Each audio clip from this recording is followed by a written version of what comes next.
An AEW star takes a shot at Edge's new WWE stable. Plus, a surprising new member of said stable is being considered, and a popular backstage talent resigned after WrestleMania. It's all in the wrestling news right now. Where do we sit on Edge's new faction so far? I know it's very early days. Where do you sit with it? In a house. Excellent In answer. a house that is black. Oh No, it's a very obviously we're going to get into the news, the first news story now. The similarities between the presentation of Edge and Damian Priest in the House of Black with the dark suits and whatnot. It's there for all to see. But for Brody King to go on social media and say when you order House of Black on Wish.com, I think that is a bit premature, Brody King, because they haven't got going yet, have they? Yeah. We've seen one promo from the lads. How can we jump to that conclusion? WWE, yes, they would be foolish to copy the House of Black in their presentation and the promo style and whatnot, because that is fantastic in its own right, and anything copying that would just be less than, I think. But to criticise them now, I think it's a bit premature. Little bit premature. I kind of see where people would start to connect the dots. It's bare bones, like a very dark, somewhat gothic faction. Yeah. You know, cult-like, good speaker of a leader. You know, younger talent who's here to learn. Like, they're all the trappings are there of, you know, House of Black style thing. But Brody King kind of said what a lot of people were thinking over the weekend about them being a House of Black on Wish.com, as they said. So I'm wanting to keep an eye on this. I think that they can both be factions that exist and have their own sort of set of ideologies and be alike in dignity. Yeah. I mean, the House of Black is more like a cult, whereas Edge is living on a mountain and bringing his friends to his dark mountain, the Mountain of Omnipotence. Do we call it the Mountain of Omnipotence, do we think? Yes. There we The go. Mon. the Mountain of Omnipotence would be Moo. Moo. Oh, yeah, the Moo. Join the Moo. Mon the Moo. Upon the Moo. Who else could be joining the Moo? Well, Fightful select Moo that Tommaso Ciampa, obviously being pitched for Edge's stable. I think that was something that I think we might have said over the weekend. I think Ciampa would be a solid fit for that. They love to repackage people as you know, some of the earlier versions of NXT talent, when they bring them up, they love to repackage them. You know, recently see Butch.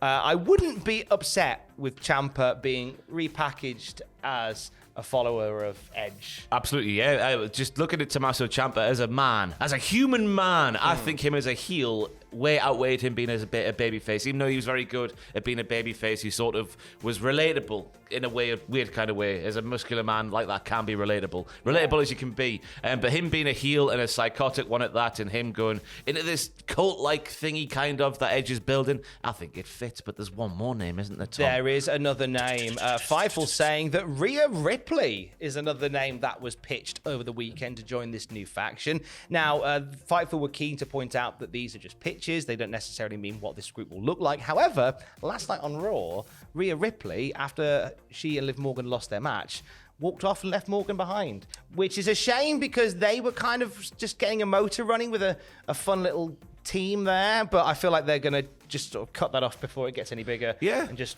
push Rhea Ripley towards Edge and co. And Push them towards the Moo. I thought they would have gone all the way with that tag team, Live for Brutality, because they're just so young, aren't they? They've got plenty of time to do everything ever. To sort of see them break up before really getting going, having put so much work into the presentation and sort of the chemistry between the pair of them, doing the riptide into the backstabber, developing their own moves, their attires and whatnot. I thought it was all coming together, but to see it end, it was a bit of a shock. But then again, having Rhea Ripley having that attached to her can only benefit her. What does it mean for Liv Morgan? Who knows? Which means that Liv Morgan once again finds herself putting a lot of effort into a tag team storyline, only to be left out in the cold. I hope she didn't get a tattoo again. Oh, I hope she didn't. I'd be damn gutted for Liv if that happens. Like, she throws herself into stories that don't end up really going the full way. Yeah. If this is what happens, this may not be the case at all. They may swerve us and have Liv Morgan join. I feel like Ripley's a better Oh, definitely, yeah. She's a bigger goth. Maybe put them both in. And have like a women's tag team in a top level faction. Yeah. And have them go after Sasha and Naomi. Nothing like Sasha and Naomi said we want to put some more emphasis on the women's tag titles. Having the people in a stable with Edge win the titles. Yeah. There was one issue with that though, Tom. They would have to care about the women's tag team division. I know. They just don't do they? Ever. I know. Read into this what you will.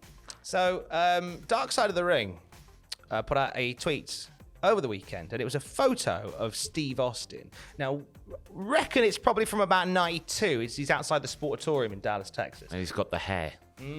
Comb over. He's got a bit of comb over going on. Obviously, he said at WrestleMania his first match was in Dallas, so it made sense that his last match be in Dallas. But so they shared this photo, and I think if any other Twitter account would have shared a nice photo of Steve Austin outside the Sportatorium, they'd have gone, "Oh, that's a nice throwback." But because it's Dark Side of the Ring, it has led to speculation that an episode on Steve Austin may be on the docket for season 4. Now, Steve Austin has there is a history of allegations towards Steve Austin, and whether or not they would be explored is another thing. I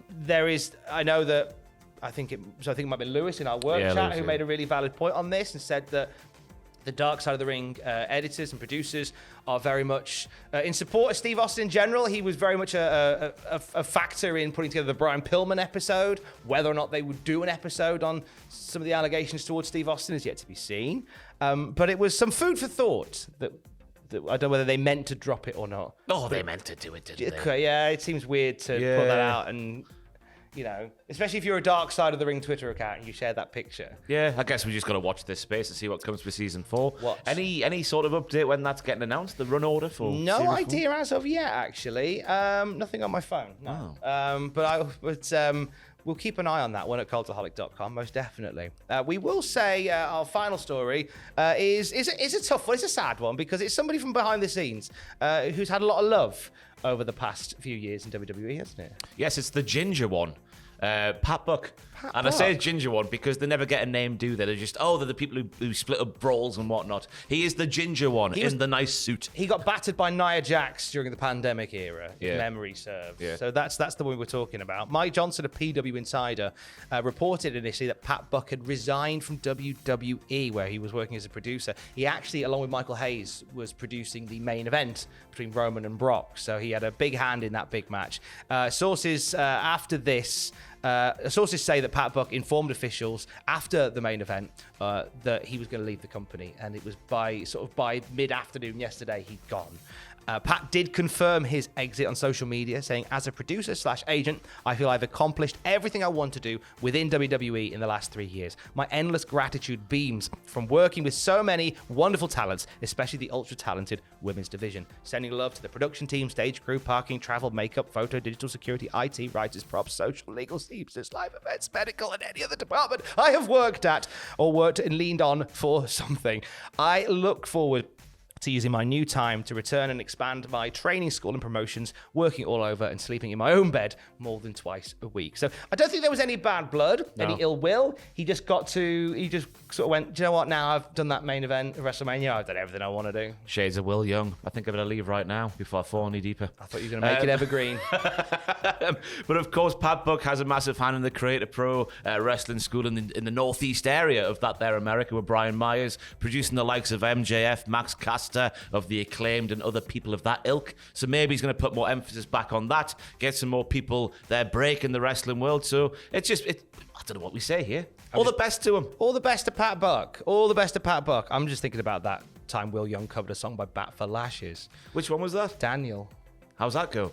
Damn, Daniel, what are those shoes? In the sky, Daniel. Through the door. Are you the fourth BG by any chance? My God, I can't believe what we just heard there. I'm a BG.